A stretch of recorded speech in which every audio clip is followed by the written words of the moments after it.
Hey guys, welcome back to Ace Recaps. Today, I'm going to explain a 2022 horror film titled Kodrat. Heads up, spoilers ahead. You've been warned.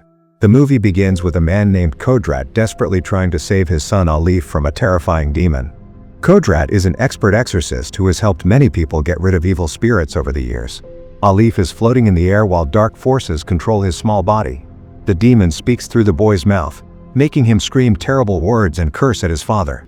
Objects start flying across the room. Kodrat tries everything he knows to fight the demon, reciting prayers and using all his knowledge. But the demon is way too powerful. It picks up a toy and throws it hard at Kodrat's face. The toy hits him so hard that blood starts pouring down his face. Turns out the soft toy wasn't here for soft landings. The demon laughs at Kodrat and tells him that he will suffer forever because of his mistakes. Kodrat refuses to give up on his son. He wipes the blood from his face and rushes back into the room with even more determination. For just a brief moment, Alif's real voice comes through. The boy begs his father to help. Kodrat reaches out to grab his son. But before he can do anything, the demon takes control again. In one horrifying moment, it violently twists Alif's neck. 3 years have passed since that terrible night. Kodrat shares a dark prison cell with an old man locked away for many decades. The old man tells him some good news. He says Kodrat is getting released early because of good behavior. But Kodrat doesn't feel happy about it at all. His face shows no emotion. He tells the old man that he has nothing left to live for anyway. His son is dead, and his wife, Aziza, disappeared under very mysterious circumstances. The demon destroyed his entire family and took everything that mattered to him. Suddenly, a prison guard opens the cell door with a loud bang. Before Kodrat can even understand what's happening, the man wraps a thick, heavy chain around his neck. What follows is brutal. He's dragged to the bathroom and thrown against the wall. The chain is wrapped around a water pipe and pulled tight. As oxygen becomes scarce and his vision blurs, Kodrat realizes something horrible. The guard's eyes look completely wrong. Possession has taken hold. It's the same demon that killed his son 3 years ago. The evil force is named Ajuala. Speaking through its puppet, it mocks Kodrat and tells him he will never escape suffering. It says the only way he'll leave prison is in a body bag. Self-help advice from a demon. Kodrat tries to fight back, but he's getting weaker and weaker. His body goes limp.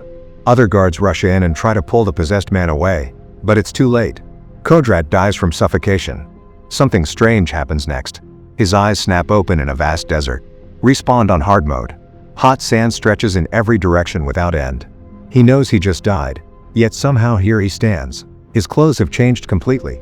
Alone with no idea where he is or how he got here, he walks through the burning sand for hours. Eventually, solid ground appears beneath his feet.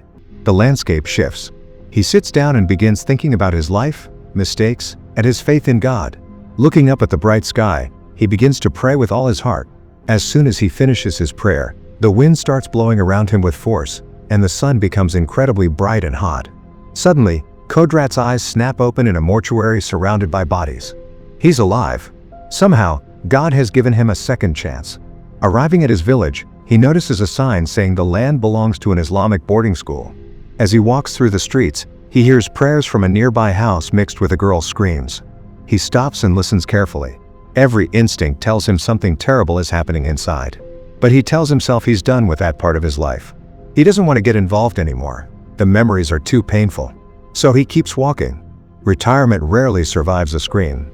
Inside that house, 2 sisters named Tanti and Yasmin are desperately trying to help Tanti's daughter Jahan. Her condition is really bad. Suddenly, Jahan starts screaming. Everyone rushes to her room. She's fighting and pushing people away. Her father holds her down while Tanti begs her to stop. She calms down for a moment and starts crying. Just when everyone thinks she's okay, a creepy smile appears on her face. She looks around the room and then slams her head against a wooden block. Blood pours from her head. She lifts her bloody face and looks at her mother and again bangs her head with all her strength. She kills herself right in front of everyone. Meanwhile, Kodrat reaches his old boarding school, where he studied, and meets with his old friend Jafar. He asks about the school and the Master Rachim. Jafar explains that after Kodrat left, Master Rachim was very proud of him. But when Alif died 3 years ago, everything changed. Master Rachim prayed every night and ignored his own health until he collapsed and got very sick. After that, strange things started happening in the village. The crops stopped growing, floods came, diseases spread, and evil spirits began haunting everyone. Jafar doesn't know if it's all connected to Master Rachim's illness, but the timing is suspicious. That same night, Yasmin is at home with her 2 children. Asha, a high school student who doesn't believe in spirits, and her younger son Alif, who's paralyzed and can't walk.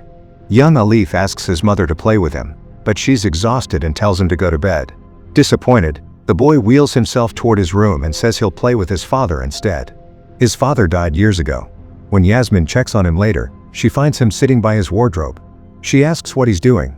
He calmly says he's playing with his dad. Later that night, Yasmin sits with Asha and tells her that Jahan died that afternoon. Asha insists Jahan needed a real doctor, not just prayers. Then Yasmin shares something scarier. She explains that Alif was talking to the wardrobe earlier, claiming he was playing with his dead father. In his room, the boy hears a voice calling from inside the wardrobe and moves closer. Outside, an argument erupts between Asha and her mother. Suddenly, they hear Alif scream. They rush to his room and find him lying unconscious near the wardrobe. They place him on the bed and notice he has a fever. The next morning, Asha and Yasmin make up after their argument the previous night. Asha leaves for school. Once she's gone, the boy suddenly sits up and asks about his wardrobe. Yasmin explains that she moved it away and tries to feed him breakfast. But he refuses to eat and pushes the plate away.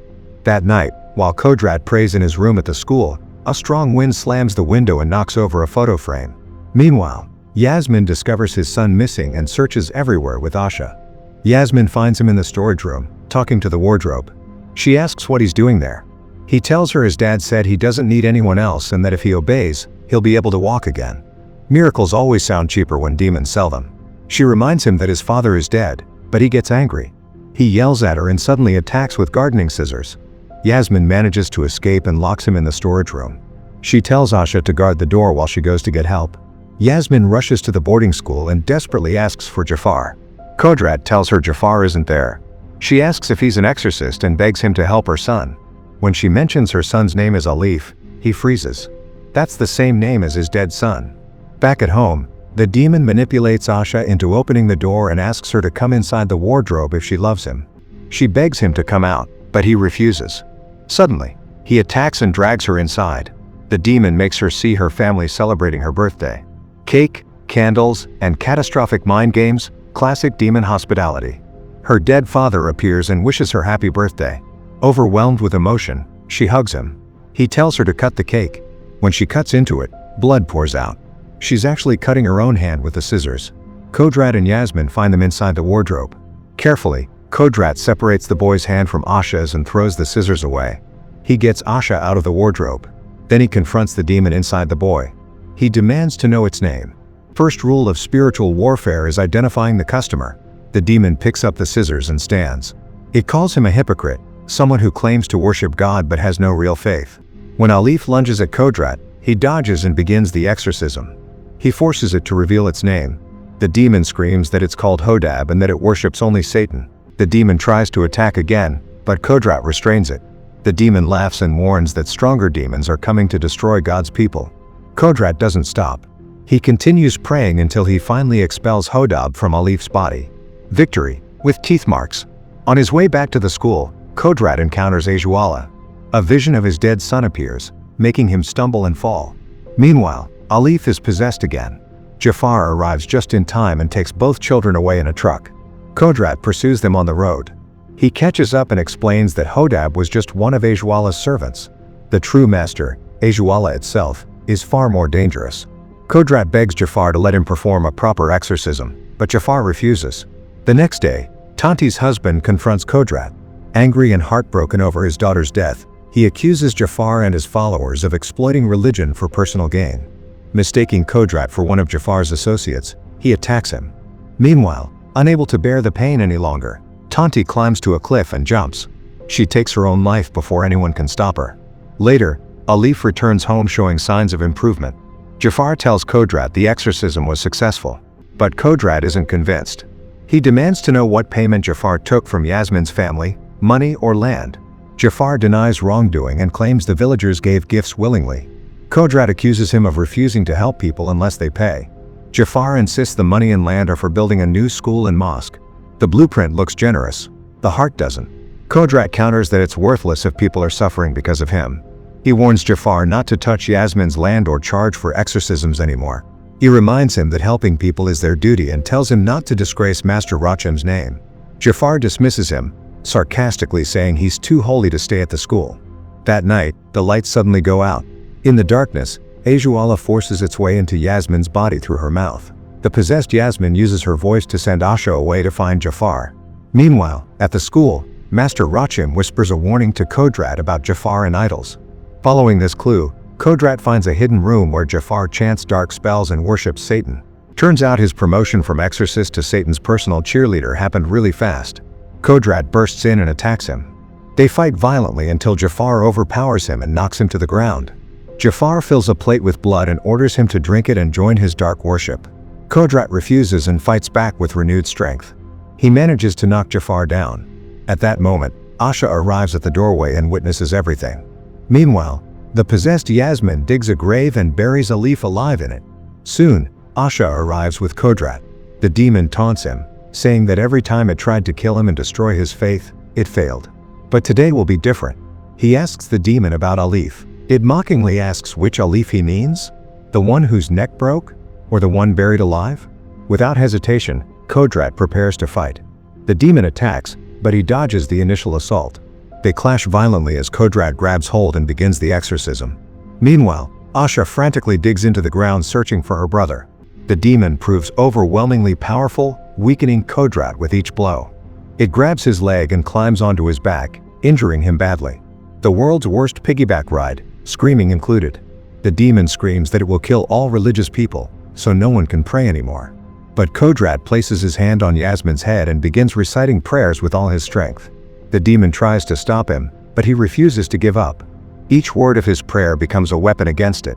Finally, after a long struggle, he successfully expels Ajuala from her body. Yasmin collapses to the ground. Kodrat immediately begins digging the grave and is shocked to discover his own dead son, Alif, buried there.